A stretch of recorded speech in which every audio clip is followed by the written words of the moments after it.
혹시 30, 40대 분들 중에 이런 생각 해본 적 있으신가요? 지금 와서 되돌아 생각해보니 나는 부모로부터 뭔가 잘못된 교육을 받은 것 같다. 만약 예라고 대답한다면 당신은 진취적이고 발전적일 사람일 확률이 높습니다. 그리고 아니요라고 대답한다면 그럴 확률이 좀 낮고요. 그리고 그런 생각 자체를 해본 적이 없다면 당신은 잘못된 교육을 받은 것이 거의 확실합니다. 이것은 사실 저의 뇌피셜입니다. 하지만 부모가 베이비붐 세대 또는 그 이전 세대였을 때를 가정했을 때 적용할 만한 이야기입니다. 60, 70년대 학창시절을 보낸 국민들이 어떠한 교육을 받았는지를 생각해보면 됩니다. 일제의 통치 아래서 벗어난 지 얼마 되지 않은 한국의 식민지 교육은 그다지 성숙하지 않았습니다. 구타가 난무하고 통일성과 일관성을 중시했으며 노력만이 살 길이다라고 외쳤을 것입니다. 극단적으로 말하면 노예를 양산하는 교육이나 다름이 없었죠. 그 잔재는 아직까지 우리나라 교육에 뿌리내리고 있습니다. 교육은 답습이 됩니다. 그렇기 때문에 그런 교육을 받은 부모 밑에서 자란 지금의 30, 40대가 잘못된 교육을 받았을 확률이 높다는 것입니다. 이것을 인지하는 것은 잘못된 교육의 답습을 끊는 아주 중요한 요인이 됩니다. 노예교육, 즉 선진교육을 받지 못한 이들은 다음과 같은 특징이 있을 확률이 큽니다. 첫째, 본인이 머물고 있는 곳을 벗어나길 두려워한다. 이는 부의 본능이라는 책의 영토 본능의 오류와도 관계가 있습니다. 동물은 역사적으로 본인의 영토를 벗어나는 것을 두려워했다는 것이 그 내용의 골자입니다. 하지만 저는 이것이 잘못된 교육과도 관계가 있다고 생각합니다. 둘째, 새로운 것에 대한 도전을 두려워하고 자신감이 없다. 새로운 도전을 막고 실패에 대해 질책하는 교육의 결과입니다. 새로운 시도를 외부의 동기부여 없이는 스스로 해내지 못하는 것이 특징입니다. 20, 30대의 엉클양의 모습이 완벽히 이러합니다. 셋째, 상대방의 마음을 이해하는 공감 능력이 낮습니다. 이는 사회활동에 많은 부작용을 낳습니다. 회사생활, 개인사업 할 것 없이 인생에 중대한 영향을 미치는 부분입니다. 이 역시 인문학 교육을 말살시켰던 노예교육의 영향이라고 저는 생각합니다. 부모로부터 답습되었을 확률이 높습니다. 오히려 식민지 이전에는 논어, 맹자와 같은 인문교육이 이루어졌었죠.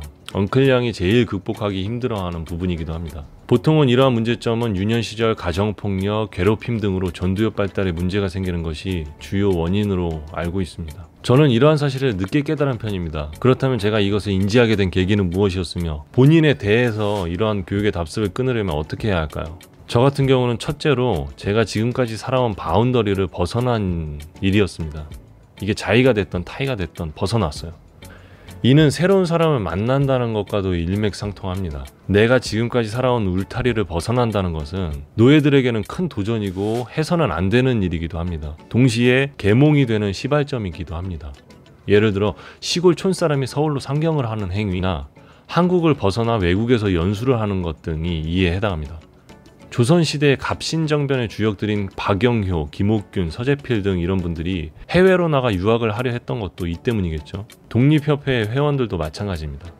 울타리 안에만 있었던 이들은 밖에 어떤 세상이 있는지 전혀 알지 못합니다. 또한 믿으려고 하지도 않죠. 그러나 일단 밖으로 나간 후에는 내가 그동안 보고 배운 것이 빙산의 일각만도 못하는 것을 알게 됩니다.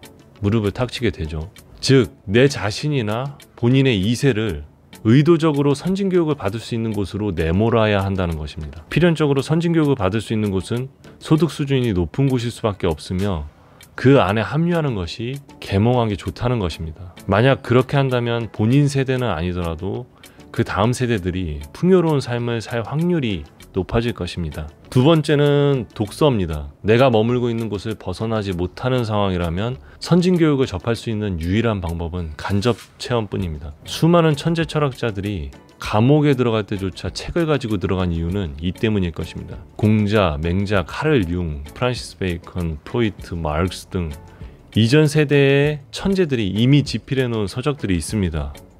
아무래도 천재들이 집필한 거라 이해하기 어렵겠죠. 만약에 이해하기 어렵다면 그런 동시대를 살아가는 작가들이 현대식으로 해석한 자기계발서라도 읽는 것이 큰 도움이 됩니다. 저는 대표적으로 데일 카네기 인간관계론 같은 것을 추천합니다.